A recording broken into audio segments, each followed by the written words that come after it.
Welcome back to my garden. When I was in high school, I read a quote by, I believe, Socrates, which goes something like this. We need in our life dreams and ambitions that take just more than a lifetime to achieve. And this quote has stayed with me since then, and I think marked me quite dramatically, at least in how I view things, if not necessarily in what I've actually accomplished. The quote was in the history textbook, because apparently it inspired the arch-imperialist Cecil John Rhodes, now somewhat frowned upon in South African circles. But at the time, they wrote about Cecil John Rhodes in somewhat more glorious terms, and he tried to extend the British Empire from Cape Town to Cairo, and got quite close, actually. At any rate, I've thought about the quote off and on over the years, and it seems to me that as paradoxical as it sounds, I mean, surely you want to have goals and ambitions that you can achieve, not goals and ambitions that essentially you can't achieve. But actually, I think that's exactly what we do need. If we have dreams, hopes that we can accomplish in the short to medium term, well, then what? We kind of either have to start afresh, or, we just start a steady decline towards dotage and death. So I've really taken that quote to heart. I think it's the only thing I've taken to heart from my history lessons. I started out quite liking history, but by the end, I questioned, maybe it was rebelliousness, but I questioned how much I was really learning. Perhaps it was also my history teacher who seemed to be more interested in organising grey high school cricket than he was in actually teaching history. He, for example, summed up post-war South African history, which was a quarter of our syllabus, in the following way. Gentlemen, make notes, please. And then he got back to the weekend's cricket scores.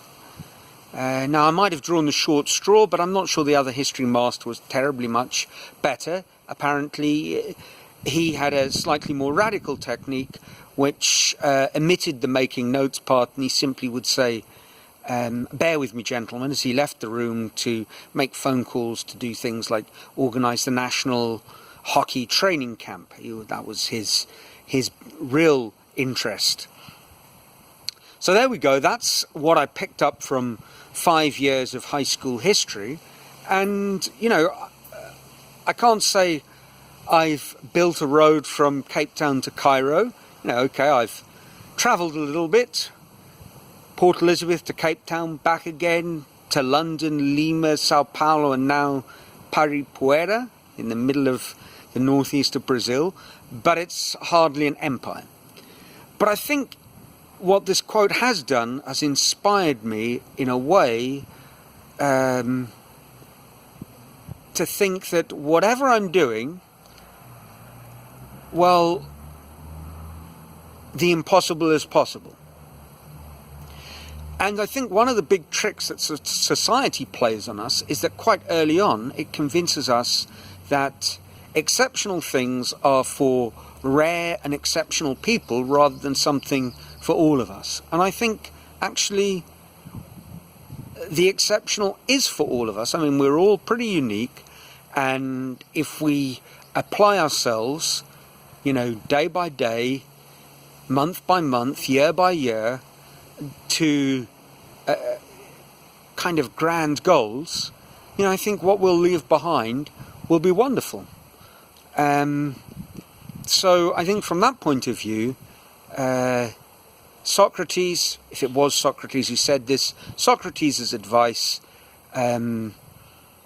is valid and vital for absolutely every one of us.